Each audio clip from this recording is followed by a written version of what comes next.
el aumento de los arriendos en la ciudad de Medellín, el tema que nos ocupa en este espacio de opinión de En Rojo y Negro. Una problemática que cada vez va en aumento. Y es que fenómenos como aquellos que llegan a nuestra ciudad extranjeros, que ganan en dólares pero gastan en pesos, los conocidos como nómadas digitales, incluso muchas personas que han venido a quedarse o aquellos que tienen en arriendo sus propiedades como corta instancia, a pesar de que en los reglamentos aparece como residencial, vuelve nuestra ciudad una ciudad difícil de encontrar arriendos e incluso encarecimiento de productos en ciertos sectores.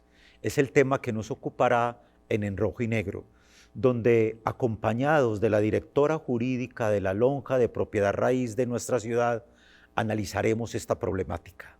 Pero ¿qué tal si empezamos este espacio de opinión con una reflexión desde la coordinación del área de urbanismo de nuestra universidad y sobre todo un panorama de ante qué nos enfrentamos con una problemática como la que estamos planteando, sobre todo porque como escucharemos de mano de ella, nos daremos cuenta que cada vez más hay fenómenos que traen impacto e implicaciones sobre las que es preciso regular y legislar. La nota que les ofrecemos en este momento.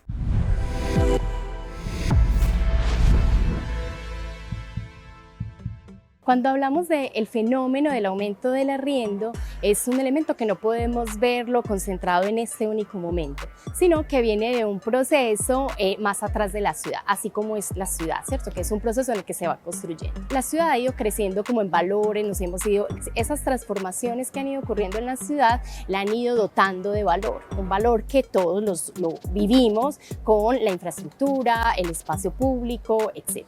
Pero este valor va incrementando también los precios del suelo. Y este incremento también va atrayendo nuevos inversores a la ciudad. Entonces la ciudad, que hay más personas que quieren vivir, pero también hay más inversionistas que quieren construir en la ciudad.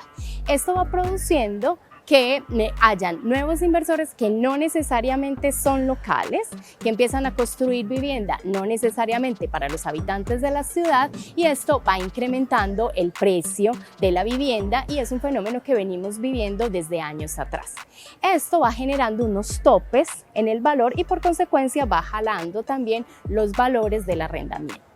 A este valor también le vamos sumando que esa capacidad atractiva que tiene la ciudad va atrayendo a nuevos turistas, pero también a nómadas digitales, que quizás ellos trabajan en otros lugares con una mejor capacidad adquisitiva, pero que viviendo acá en Medellín, con este clima, con la naturaleza, los espacios, pueden vivir a un costo menor de lo que viven en esos países de orígenes y seguir ganando el dinero que tienen allí.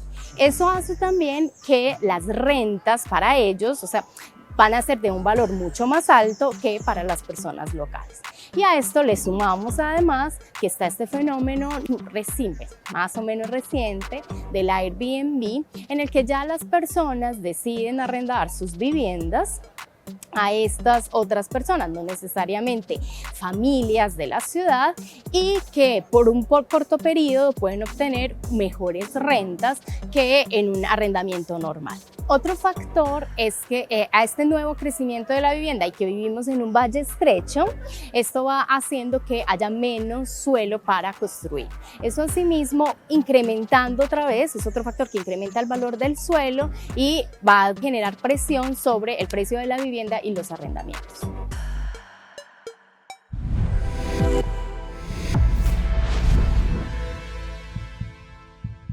Comprar o alquilar vivienda en la ciudad de Medellín se ha vuelto cada vez más difícil. Fenómenos que nos ponen a pensar que estamos ante una problemática, como veíamos en la nota, que nos tiene que poner a preguntarnos, bueno, ¿y qué hacer con aquellas personas de escasos recursos? Porque aumenta el suelo, aumenta la propiedad, pero también aumentan los bienes y servicios.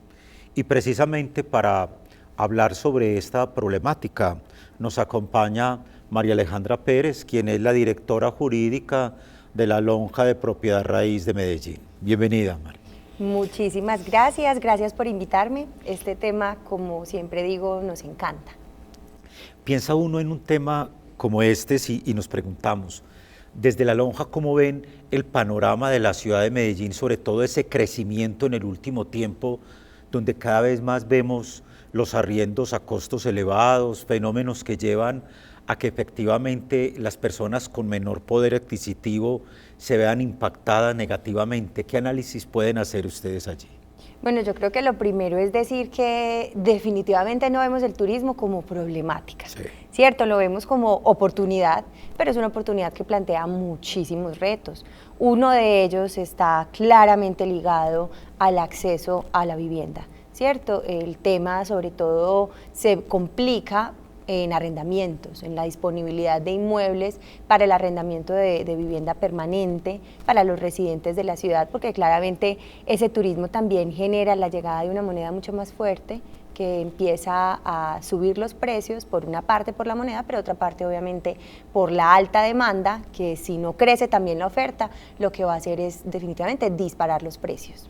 Y esos precios, María Alejandra, no solo se ven en el valor de la vivienda, sino también en los costos, es decir, sectores como El Poblado, ciertos sectores de Laureles, partes de Belén y demás, vemos que efectivamente lo que el residente compraba a cierto valor, ahora tiene un valor mucho más elevado, claro, porque son sectores donde la gente suele alquilar a veces viviendas por semanas, que solemos llamar, o aquellos nómadas digitales. Es más, Nomad Leads, que es una empresa, una plataforma que enlista los lugares preferidos de los nómadas digitales, ubica a Medellín como el tercer destino favorito de América Latina y el Caribe. Eso nos pone también como ante un panorama, cómo acercarnos a ese panorama y sobre todo cómo enfrentarnos a él de manera más propositiva.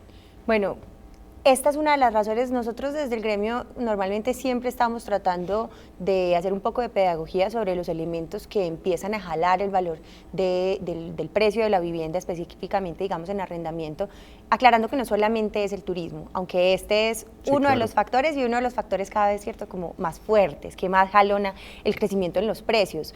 Esto también tiene otros elementos en donde hay muchas oportunidades del gobierno local y sobre todo el gobierno nacional también, como es por ejemplo el desarrollo de la vivienda, el desarrollo de más proyectos de vivienda. En el 2020, por ejemplo, vimos cifras históricas, en el 2021 mejor específicamente, pospandemia, vimos cifras históricas en la adquisición de vivienda.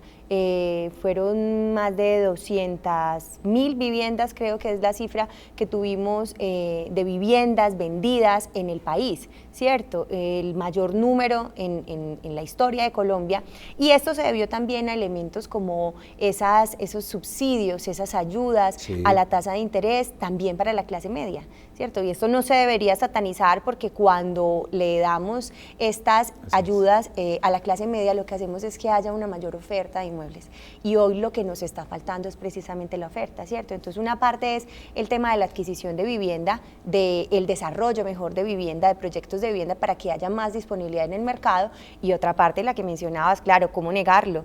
Muchos de los inmuebles que engrosaban la oferta de renta permanente, los propietarios están prefiriendo ahora entregarlos en el arrendamiento de vivienda de renta corta, no de vivienda, sino de arrendamiento de renta corta, como lo llaman, que la ley lo describe como vivienda turística.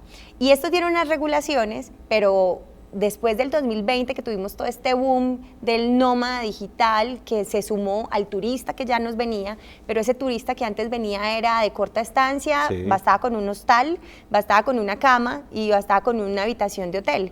Hoy, cuando ya tenemos al nómada digital o estas estancias más extensas, porque ya las personas pueden trabajar desde cualquier parte, ahí sí empezamos a ver cómo se presiona la vivienda para renta permanente, porque pues llega a ser muy buen negocio lo de arrendar por días. Lo que pasa es que ese negocio tiene unas cargas que pronto, como ha faltado vigilancia y control, tal vez no nos esperábamos este boom, faltando esa vigilancia y control, pues las personas están recibiendo el beneficio, pero no están contribuyendo también con esos aportes parafiscales que están obligados en la renta corta, no están teniendo, por ejemplo, los seguros todo riesgo que van a cubrir y le van a dar una seguridad a ese usuario del servicio, no están además haciéndolo de pronto en copropiedades que tengan las condiciones, y esas condiciones de seguridad, de registro, de control generan unas cargas también, donde la cuota no va a ser la misma cuota de administración normal que paga una persona que arrienda en esta renta permanente. Entonces, como no estamos teniendo el control suficiente, sí, y no tiene las cargas asociadas, entonces está haciendo una rentabilidad altísima,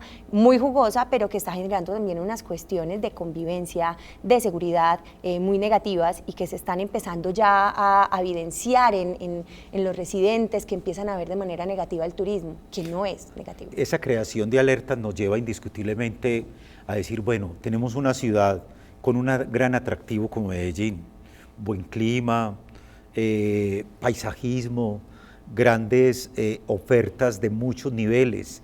¿Cómo recorrer nuestra ciudad? ¿Qué camino hacer? ¿Qué visitar? Que sea precisamente Victoria Sánchez, docente de la Facultad de Arquitectura de nuestra universidad, quien nos comparta un poco sobre esas posibles rutas y esas reflexiones que podemos hacer sobre un tema como este, la nota que les ofrecemos en este momento.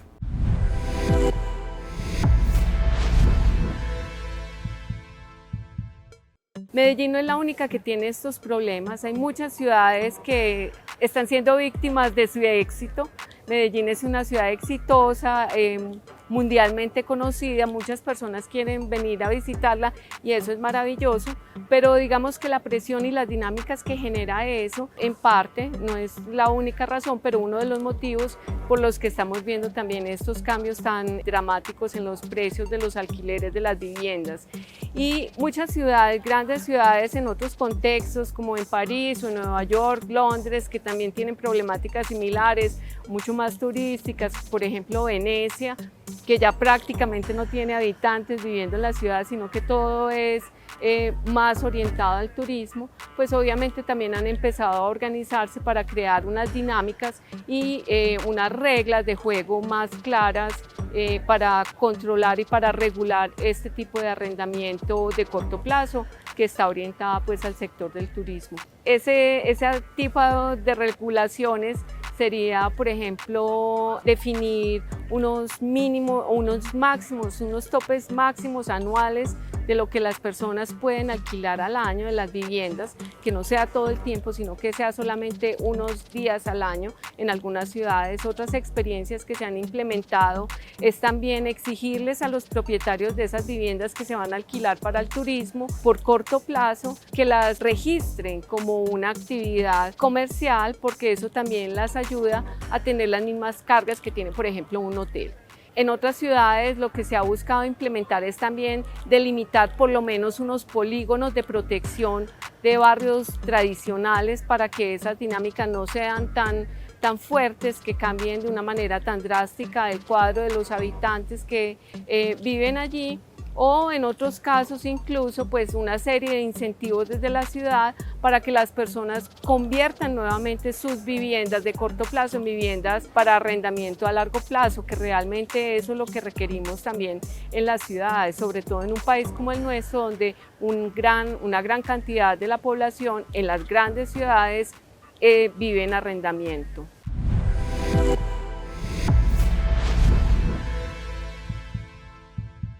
El alto costo de la vivienda en la ciudad de Medellín, fenómenos que nos llevan a preguntarnos qué hace tan atractivo nuestra ciudad, pero también esto cómo ha elevado los costos.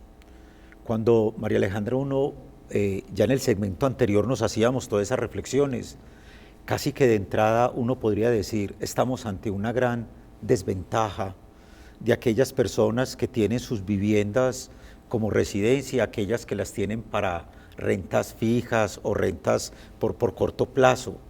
Ante ese panorama, desde la lonja, ¿qué iniciativas ustedes le están presentando a la ciudadanía? Es decir, ¿cómo ayudarle a entender al gobierno nacional de políticas públicas o incluso a la misma alcaldía, a la misma gobernación, para que efectivamente las clases menos favorecidas, que terminan siendo las más perjudicadas. O sea, estamos en una ciudad donde tenemos mucho estudiante extranjero que quiere precisamente permanecer durante un semestre o en un año en casas residenciales para estar allí, pero eso hace que cada vez más alguien diga, no, es que este sector está muy cotizado. No será el IPC del año, del 13 punto y algo, sino que 500.000 pesos más, 1 millón más, tómelo o déjelo. Y entonces ante esa manera de usura, por ejemplo, cómo defendernos, cómo acudir, efectivamente tenemos quien pueda regular o simplemente tengamos que decir no, nos toca acomodarnos a lo que dice quien arrienda. Tocas un tema interesantísimo que es cuál es la regulación que hoy tenemos, Sí. por una parte renta corta y por otra parte en el arrendamiento de vivienda urbana. Ese arrendamiento permanente, ¿cierto? Está regulado por la Ley 820 del 2003 y tiene unas condiciones. Sí. Para los propietarios no podemos incrementar lo que queramos porque estamos ofreciendo un servicio que además tiene una protección constitucional, el derecho a la vivienda, ¿cierto? Es lo que está, digamos, ahí en el objeto de ese contrato de arrendamiento de vivienda. Entonces, la Ley 820 le dice al propietario, ojo que usted tiene un tope para incrementar. Entonces, señores arrendatarios, lo máximo que les pueden incrementar es el 13,12%. Ese fue el del año pasado y este fue el 9.28, algo bueno, así, sí. Ahorita es que tengo tantas cifras de la cabeza, pero el IPC del 2023 de este año es lo máximo que les van a poder incrementar a los 12 meses de ejecución del contrato. Y si a mí el propietario me dice, no, es que el mercado, es que yo le voy a subir 1 millón, tómelo, déjelo, porque si no le termino el contrato, tranquilos, ustedes pueden acudir a la Secretaría de Gobierno, que ellos son los encargados de vigilar todo el tema de esa relación en el contrato de arrendamiento, que la de Medellín es juiciosísima, y pueden ir y denunciar que les están buscando terminar el contrato porque usted no aceptó un incremento superior al IPC, el máximo es el IPC, y ese no es una causal, esa no es una causal de terminación del contrato. El propietario solo puede terminar el contrato de arrendamiento bajo 3 causales especiales, que es o que vendió el inmueble, o que se va a ir a vivir en él, ¿cierto? O que lo requiere para reparaciones necesarias. No es que ahí voy a poner el piso más bonito, no, reparaciones que exigen la desocupación. Si no está dentro de esas, para poderlo terminar, tiene que indemnizarlo con 3 cánones. Usted quiere subir 1 millón, indemnice al arrendatario con 3 cánones de arrendamiento y ya el nuevo arrendatario mira a ver si le sube ese millón, pero ese canon no puede superar nunca el 2% del avalúo catastral. Entonces esos son los dos límites que tienen, porque no podemos tampoco hacer lo que queramos. Es un mercado regulado, el de la vivienda permanente, porque estamos hablando de un producto, digamos, sensible como es la vivienda. Uno se pone como en los pies del ciudadano común y corriente. Un ciudadano que no conoce la ley, que probablemente está en condiciones en las que tiene que ser sometido a determinadas situaciones y si no, no se renueva el contrato, no tiene casa propia, o sea, una cantidad de elementos.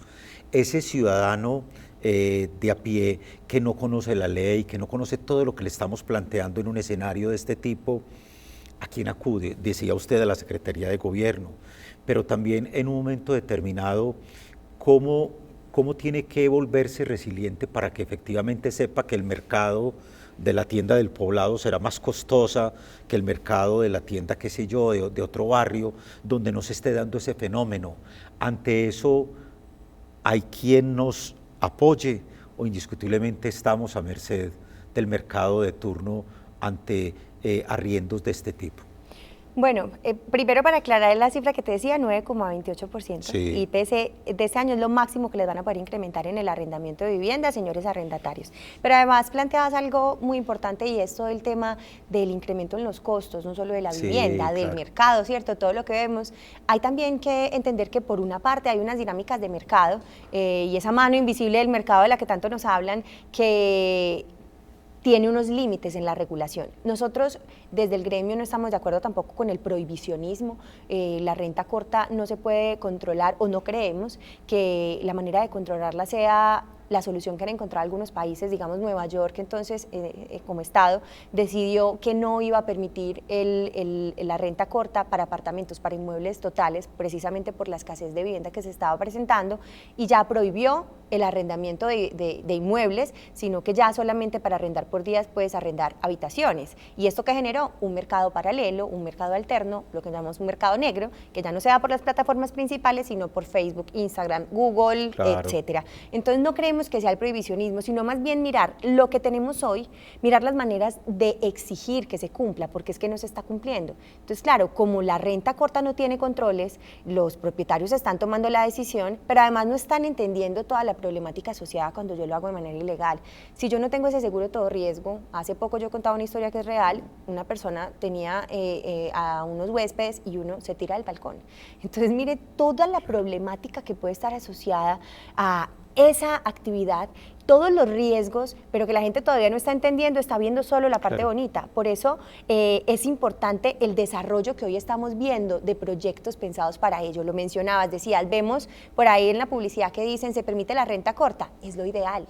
Lo ideal es que tengamos más desarrollos de proyectos pensados para ello, para que la oferta se concentre en esos proyectos que están especializados y que tienen una operación y unos elementos que van a permitir un servicio de manera segura para el que lo utiliza, para los vecinos, para quien convive, para el propietario, y no como se está dando hoy, que es en las casas, en los vecinos, en donde ni siquiera encontramos realmente una diferencia de precios. Hoy en día la decisión de tomar un apartamento en lugar de ir a un hotel, por lo menos para Medellín, no es un tema de precios. Si nos vamos a ver el ticket promedio en una página como Airbnb, vale más de lo que vale un hotel en donde te incluyen el desayuno y te arreglan la habitación.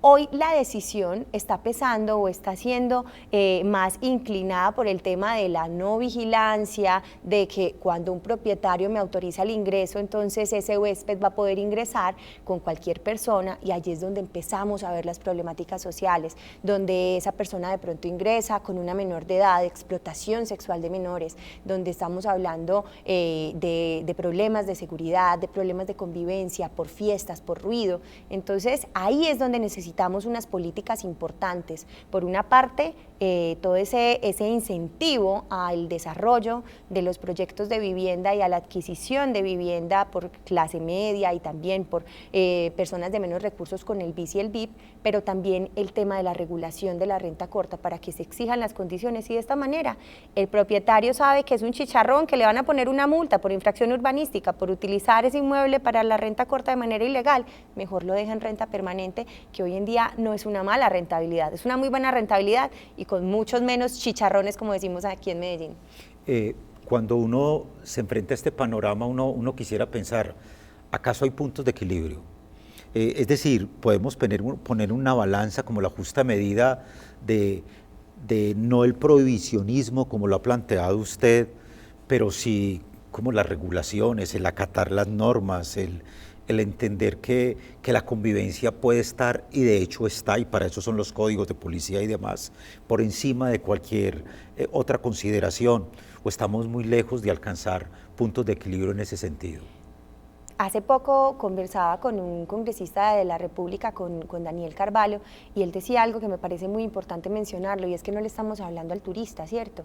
Porque realmente yo digo siempre algo, es que ¿quién culpa a una persona que gana en dólares y se viene a Medellín a gastárselos? Qué delicia, claro. Es que si yo pudiera también lo haría, qué delicia ganar en dólares y gastar en una ciudad que es bonita, pesos, que es agradable, claro, que tiene un gran clima, que tiene buenas fiestas, que tiene buenos lugares, y pues que me cobra en pesos, ¿cierto? Entonces no podemos culpar al extranjero que cuando tiene la posibilidad de hacerlo se viene, porque seguro que todos lo haríamos, pero sí es importante empezar a conversar con él, empezar a hablar con él y también decirle qué es lo que va a encontrar en Medellín y qué es lo que no debería estar buscando en la ciudad. No somos una ciudad que tengamos los factores turísticos regulares, ¿cierto? Aquí no tenemos playas, aquí no tenemos cañones, aquí no tenemos maravillas, maravillas naturales que sean lo que está trayendo el turismo, sino que hay que reconocer que lastimosamente hoy en día el turista está viniendo por razones que a veces no son las ideales.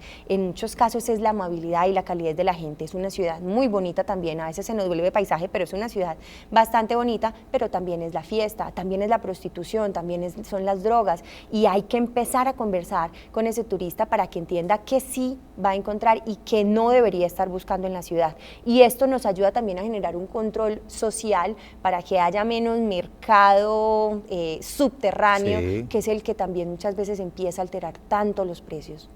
María Alejandra, finalmente, ante este panorama, ¿ante qué desafíos considera usted nos enfrentamos en términos de ciudad, de ciudadanos, incluso en términos de legislación misma? Sí, nosotros, por ejemplo, en términos de legislación, desde el gremio hemos invitado a que empecemos también a replantear, por ejemplo, toda la regulación asociada a los contratos de arrendamiento.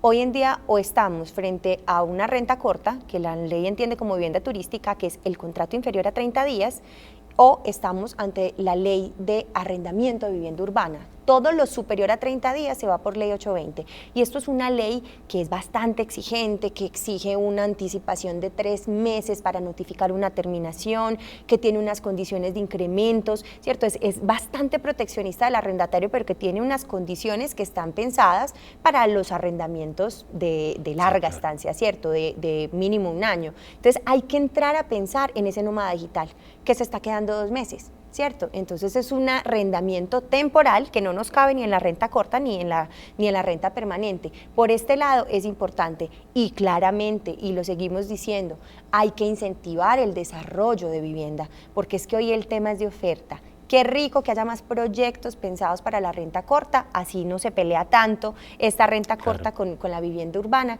pero también qué importante que nuevamente la gente vea la vivienda como una buena inversión, que miremos lo de las tasas de intereses, que es algo que ha frenado la adquisición de vivienda, que miremos cómo incentivamos el desarrollo, porque han incrementado bastante los precios de la construcción, los precios del valor del suelo, jalonan mucho el metro cuadrado. Entonces hay que mirar qué hacemos para que incentivemos más esa adquisición de vivienda, y en el arrendamiento permanente también mirar cómo incentivamos al inversionista a que se decida por este lado. Quitémosle las cargas tributarias a esa rentica que me entra en el arrendamiento permanente, ¿cierto? Como idea, pues, esto es, por ejemplo, uno de los mecanismos que encontró Portugal. A los que arriendan por 1 año el inmueble les da incluso una bonificación. Bueno, aquí no hay para darle bono pues al inversionista, pero ¿qué tal si de pronto decimos que eso va a ser una renta exenta para el que tiene ese inmueble y lo arrienda para vivienda urbana? Hay muchas ideas para implementar. Ante un panorama como este, el que hemos querido presentarles en este espacio de opinión de En Rojo y Negro, iniciativas como las que María Alejandra Pérez, la directora jurídica de la Lonja Propiedad Raíz de Medellín, nos acaba de ofertar, se nos abre un panorama, una ciudad atrayente, pero una ciudad que también necesita regulación, una ciudad con un aumento considerable de turismo, de extranjeros, pero que también requiere inversiones adintra, con capacidades para denunciar aquello en lo que veamos que no estamos de acuerdo, pero también para incentivar la propiedad y así convertirnos también en generadores. Ya está bien de sentir que simplemente tenemos espacios en términos de gentrificación en los que quizás ya nos acostumbramos a saber que si habitamos X o Y barrios o lugares de nuestra ciudad o de nuestro país, tendremos que acostumbrarnos a que X mercado o incluso X arriendo supere lo permitido por la ley. Una oportunidad maravillosa para entender sobre este tema. María Alejandra, mil gracias por acompañarnos, por darnos todas estas luces que nos permite también tener herramientas como defensa y como ciudadanos para que el impacto sea lo menos negativo posible, y por supuesto a ustedes por permitirnos llegar a sus hogares, a sus diferentes espacios a través de este programa de opinión de En Rojo y Negro desde la Universidad Pontificia Bolivariana, pensando el país y la ciudad. Los invitamos a que la próxima semana nos acompañen con un nuevo tema de interés para todos.